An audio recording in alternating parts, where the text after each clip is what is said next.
Hey everyone, it's Ben Hardy here, and in today's video, we'll be reviewing the new MDX Type S. Before we get in this video, I'm going to give a huge shout out and thank you to the Jody Wilkinson Acura here in Salt Lake City, Utah for giving me some time with this MDX. I'll include a link to their website in the description down below so you can check what they have currently. Also include a link to my car buying guide. Let's get into it.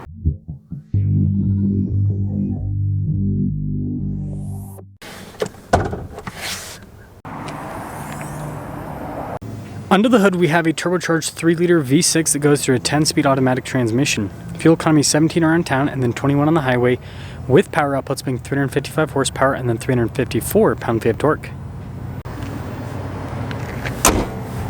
Before we move forward with this review, I do want to mention if you want to see more videos just like this, then I recommend you subscribe because I post content every single day. So of course, starting with the front end, I love the hood design on the MDX, I like the distinctive line down the center and then on the sides. And the headlights, really sharp looking. And then notice how the grille, the Type S logo, and then the trim here at the bottom is all blacked out, so it gives it a much more aggressive appearance. Now around the side here, our tire wheel setup is 275 by 40 by 21 in the front and over in the rear. And you can see here with the wheels, you got the silver there with the blacked out trim. You've got the red brake calipers. They are Brembo brakes for those of you that are wondering. And then you've got these nice black painted fender flares. You got the Type S badge, more blacked out trim here on the side. And if we take a few steps back, you can see the mirror caps, window trim, also blacked out. And this leads us to the key fob. We have our lock and unlock function. We got the remote start at the top. You've got the opening for the hatch, Acura Type S there on the back end. Pop it open. Now popping into the rear, the MDX is a 3-row SUV, and what you'll note is that behind the third row, just like most SUVs in this size category, it's not massive, but it gets the job done. You can see we've got an outlet here, and then also the little button there to close the hatch. I think that's pretty cool. And then notice if you do throw the third row down, you get quite a bit more space. And then to quickly note on the third row itself, the seats are actually pretty nice looking. It's pretty cool. You can see legroom is limited. Same thing with the headroom. It's not bad, but I typically reserve third rows in SUVs like this for kids. You also get another closing button. You got 2 closing buttons for the hatch. There you go. Pretty cool looking taillight design here. You can see the exhaust tips there at the bottom, Type S, and then look at that. Pretty cool overall. And then if we take a few steps back, here's the rest of the rear. Now taking a look at the door panel, you can see we've got a sunshade here, built in from the factory. Nice soft touch trim here at the top, and then I love the white down below. That trim's pretty cool as well. Bang & Olufsen's for the sound system. And then here are the second row seats. Quickly pop in. Oop. Now the front seat is pushed back a bit. You can have more space if you have the front seat in a little bit more of a normal area. The memory seat function causes it to be more back, if that makes sense. That's a little bit more accurate for the room. Anyway, we've got our own climate zone here in the back. We've got heated seats as well. Got some vents, got some charging ports. I don't know if it's going to pop. There you go, charging ports at the very bottom. And this one has the bench seat, so this is also a seat, not just some cup holders. And then headroom in the second row is good. Now taking a look at the front door panel, you can see again with the soft touch trim. This is cool, it goes across. Got our memory seat function. See blind spot monitoring with the mirrors. All of our window controls down below. Got our mirror adjustments, the mirrors power fold in. Got the opening for the hatch. And then this is pretty cool. It's a front seat. I like this kind of like suede trim. All of our adjustments there on the side. We've got the pedal layout. See a nice trim here on the dash. And then you got a bunch of controls here, including for the heads-up display, stability control, some of the safety tech as well. Steering wheel's power adjustable, by the way.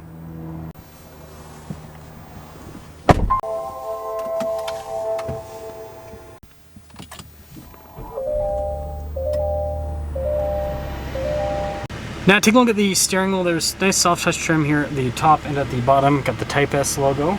Perforated trim on either side. Got the paddle shifters there on the back. Bunch of practical controls on the front, including for our adaptive cruise control with our lane centering.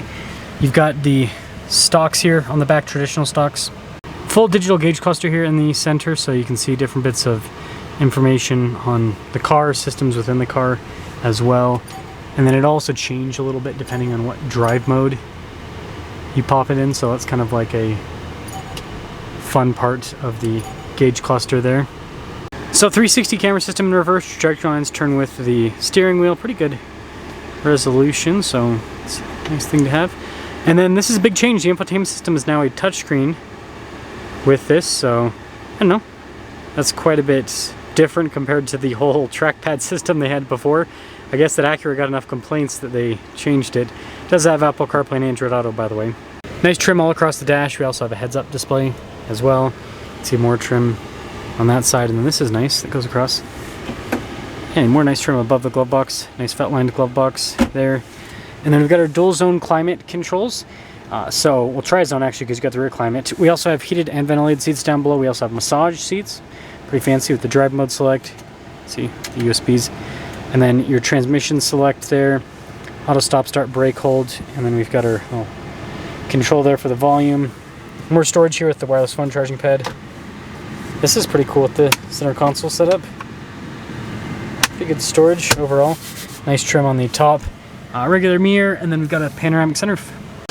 So 2025 MDX Type S Advanced, $76,900. Oh wait, is that a penny they're asking? No, okay, it's just 76,900. Anyways, see how it drives.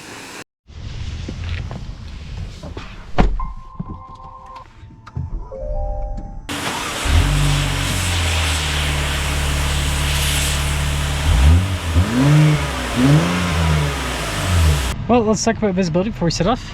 Over the hood, again, heads-up display, both the mirrors. And the rest of the rear. Let us set off. So this is what I would call a light refresh. Still a nice thing to have though. And you know, they didn't really need to change too much, I think, with this anyways. Again, like I said, probably enough people complain about the infotainment system for them to change it. But you know, the MDX, it's a solid luxury SUV, and we'll kind of talk about that as we drive it. And also performance SUV, obviously the Type S nameplate, and we'll also see that. But what I'll say right off the bat, suspension's nice. Wouldn't call it like, so these do have air suspension, and I wouldn't call it like floaty, like Land Rover's kind of got like floaty air suspension. This, it's more like the air suspension you'll see on a performance car. Like my friend has a WRX STI, and he's got airlift added to that air suspension, right?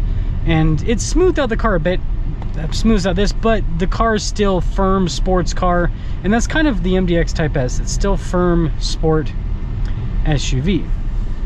So different, but also lots of similarities, as they say. Now the engine, it's really cool. It does make a pretty substantial difference with this Type S version, having the turbos. This area of Utah is like 4,200 feet above sea level roughly. No, more than that. It's like 4,300, somewhere around there. So not as high as other places in Utah, but it's still, you know, a bit up there. So having a turbocharged engine helps out with power. Now we're gonna pop into the Sport Plus mode. And yeah, this interior's just nice. This is a nice place to be, I would say. It's just got, I don't know, pretty solid feel. And I will say I hate this turn more than anything else. There's always cars parked there, so you can't see. And then on top of that, this thing juts out. So, yeah. It's like you pull out and you just hope that you make it. Ooh! This engine's fun! Man, it's got some power.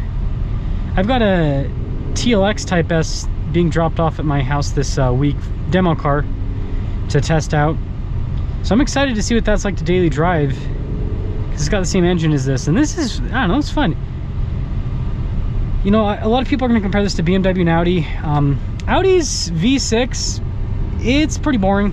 It's not a bad powertrain. Like, it's a good powertrain. It's just not really exciting. BMW's inline six, that's a very exciting powertrain. Unlike Mercedes also makes an inline six. Theirs is boring. because BMW is just super snappy, super torquey, really solid powertrain. And this, I think, you know, splits the difference pretty well. I think it's more exciting than Audi's V6, but I don't think it's quite as exciting as BMW's inline six.